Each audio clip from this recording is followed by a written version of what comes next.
Hey there, welcome to the Bronx Buzz. This is BronxNet's program where we talk to reporters and editors and writers and journalists, people who are writing important stuff that help us understand our world a little better.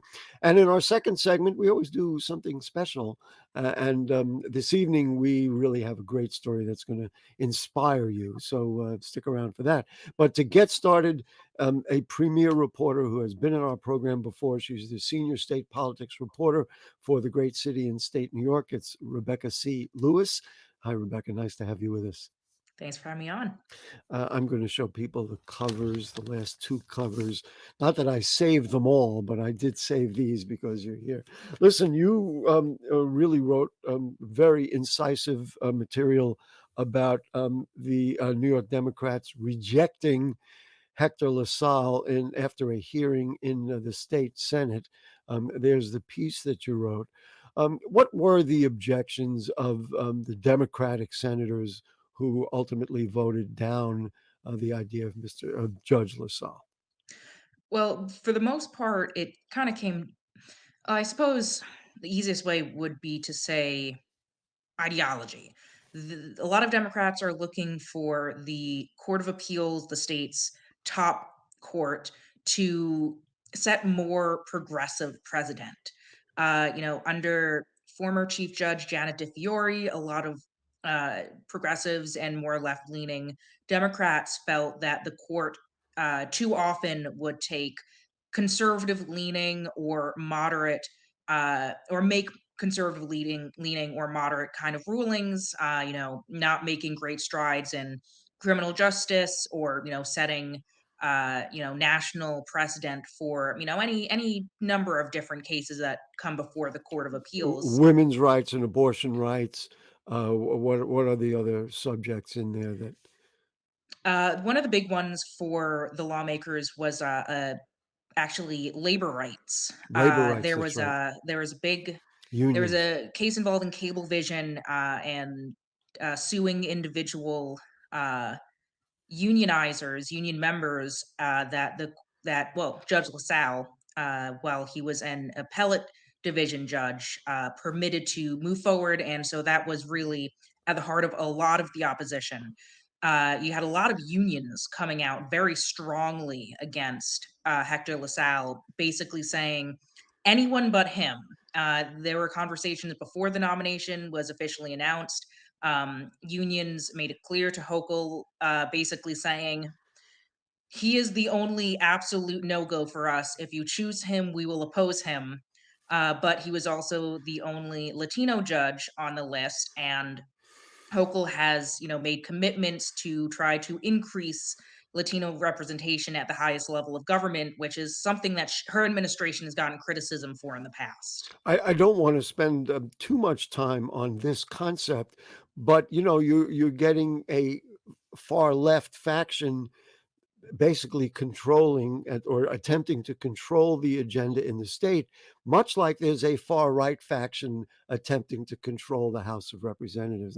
We could spend a lot of time analyzing, whether it's a proper analogy or not, but there is that sense.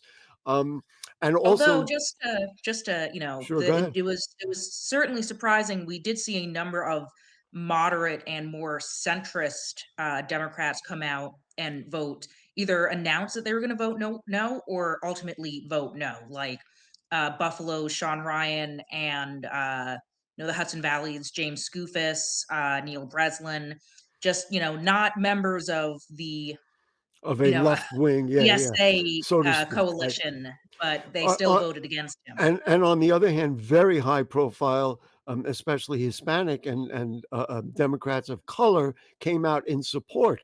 I saw Jamal Bailey was one of those, which is very, very interesting.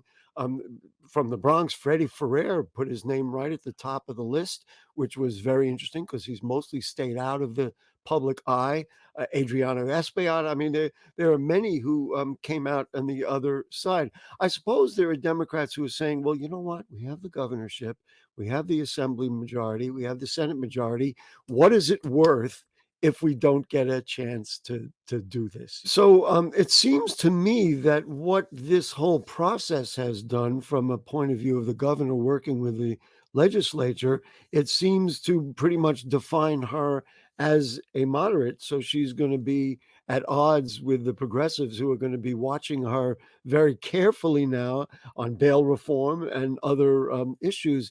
Seems to me this was almost like a flag and a stake in the ground to define what what her governorship is going to be. So, it's not just about the ideological differences between legislative leaders and the governor. It's also the fact that this was voted down in committee, in the Judiciary Committee. This is totally, completely unprecedented and has opened up a large constitutional question of basically what advice and consent of the Senate means. Does it mean whatever the Senate says it means, which is we go through the committee process, and if the committee does not advance it to the floor, then it's dead?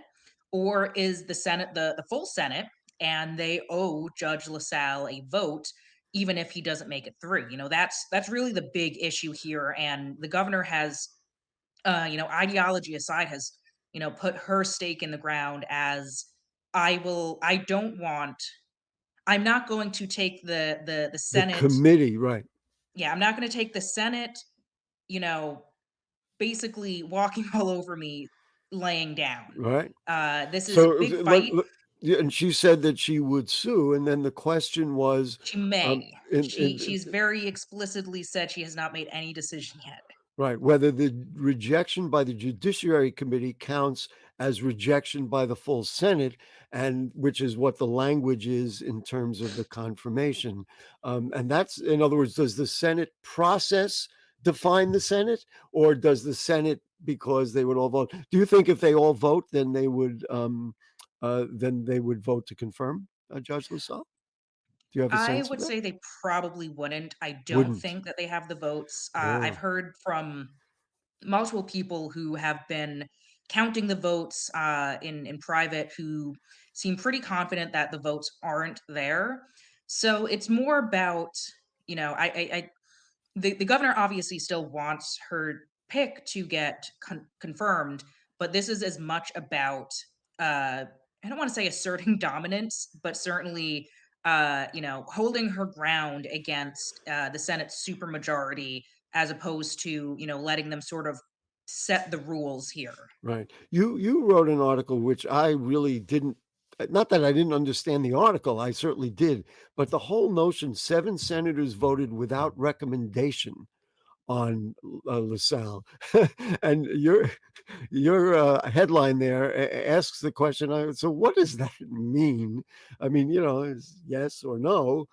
What is without recommendation? What is this? What is? How does that complicate this complicated situation? So it's kind of funny. The article was inspired by a reader email who just didn't seem to understand the concept of no without I without recommendation, which is fair. It almost never comes up. And I figured, well, if there's one person who's confused by this, there's probably a lot. So it's basically uh, there are three ways to vote when you are voting for a nominee, judicial or otherwise, which is you can say yes, which is basically saying, like, Right. I recommend this person, and also we are advancing this person to the floor. You can vote no, which is I don't like this person, and we're not going to advance this person to the floor. And then the I without recommendation is basically just saying this person deserves a full Senate vote, but I'm recommending to my colleagues not to confirm them. And so there were 7 who voted in that direction, and that's what the committee used to make their determination. Yeah, so you had 10 Democrats who voted completely just no. You had 2 Democrats that voted completely yes. And then you had 7, a mix of every Republican, and then Jamal Bailey and Kevin Thomas voting basically, not Kevin Thomas, sorry. It's Kevin okay if Thomas you voted yes. voted yes. Okay. You had every Republican and Jamal Bailey voting I without recommendation, which is just saying Wow. we may not love this guy, but he deserves to get the full Senate. consideration. And then there was, yeah, I mean, there's a lot in here. Certainly in the Bronx, we had two senators publicly having a little bit of a fight with Louis Sepulveda and Gustavo Rivera going at it a little bit in public. That's yet another aspect of it. Um, Somebody backs down, it's going to be settled by the courts with, with a judge making a determination. How ironic. Does the governor at some point concede? Is there a concession she can get if she says, well, okay? There are a couple options for the governor here. She could take this to court, which would be certainly a very tricky situation. You'd have the No court, guarantees, right? yeah, you'd have the court basically choosing between two co-equal branches of government and, Right. essentially, potentially enforcing an order on the Senate with regards to its own boss or potential new boss. Right. So the governor could go ahead and sue.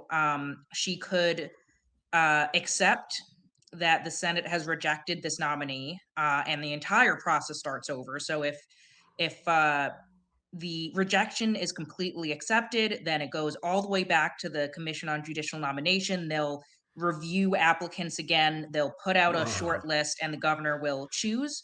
Or the governor can, I suppose, accept that her nominee is not going to move forward, but not that her nominee has been, re- explicitly rejected, Rejected. and simply choose another candidate from the remaining six, from the Hmm. original seven, which would Or, probably be the fastest option.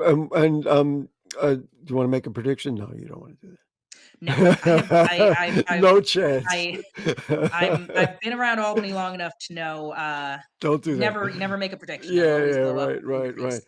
right. Well, it's very interesting. It's a power play, on one level, and on another level, it could be very consequential given the number of issues that are bound to come up on any number of things, and whoever that judge is will have great influence on the future of the state of New York. The one thing I am sure about is that we are fortunate that we have Rebecca C. Lewis from City and State to help clear it up. What does that mean?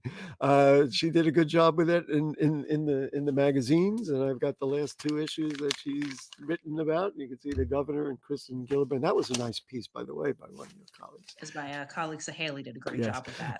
Listen, we'll see you again, Rebecca. Not soon enough, I'm sure. Be well. Say hello to all my buddies over there at City and State New York. Thanks again for having me on. Great. We're going to take a short break. And then, as I said, you're going to be so happy because there's going to be hydroponic farms in our schools. Don't go away.